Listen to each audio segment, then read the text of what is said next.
Who knew that two insomniacs meeting in a sleepy coastal town would be this compelling?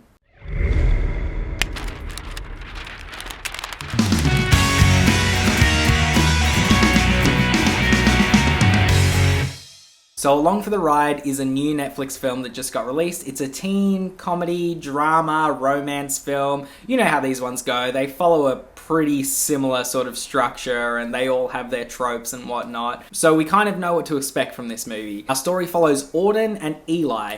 Auden is spending the summer before college with her dad and her stepmom at a little coastal town called Colby, and Eli is a boy that she meets there because they both have insomnia, and during the nights when they can't sleep and they're spending time together, everybody else is obviously asleep. The plot of this film is that Auden never really got to experience much throughout her childhood in terms of, I guess, fun and things that kids should be doing, because her mum was very controlling and her mum was very strict on no fun, you have to fucking go to school and be the fucking best at school so that your life is not fucked when you're older. So what happens is when she meets Eli, they get together and the idea of their friendship becoming a romance revolves around this quest that Eli has where he wants Auden to experience the things that she missed out on when she was a kid. So this is like going mini golfing, playing Connect to 4, fucking eating pies at 3 in the morning. Really basic stuff that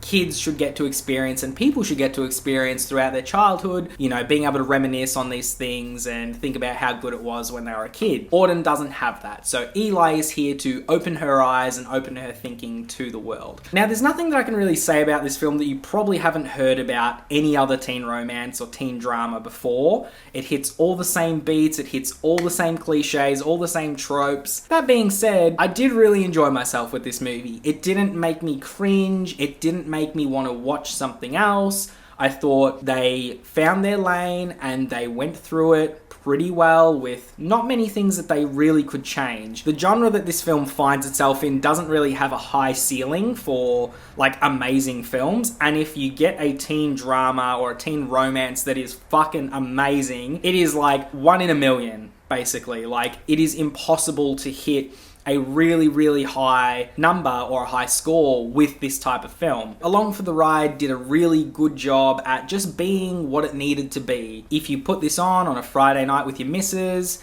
and use it as a date night film, you know, teenagers in high school can watch this and really connect to it. It does everything it needs to do without being fucking revolutionary and groundbreaking. And it was never gonna be that. It's a Netflix film. It's a Netflix teen drama. It doesn't have the potential to be that groundbreaking film in its genre. It just doesn't. But that doesn't mean that it's a bad movie. I thought the acting was really pretty good. I thought the writing was really solid. The directing was pretty cool. I really liked the town where they shot this film. I don't know if the town is actually called Colby, but if it is, beautiful little town. It's got fucking oceans. It's got like foresty areas. I felt like a lot of the characters were pretty believable as well. I mean, I don't live in America. I don't know what they're like actually, but they seemed like pretty relatable characters. This is everyone from the main characters even to the supporting cast. I thought there was good character arcs with certain characters changing the way they felt about other characters throughout the film and growing and learning with one another.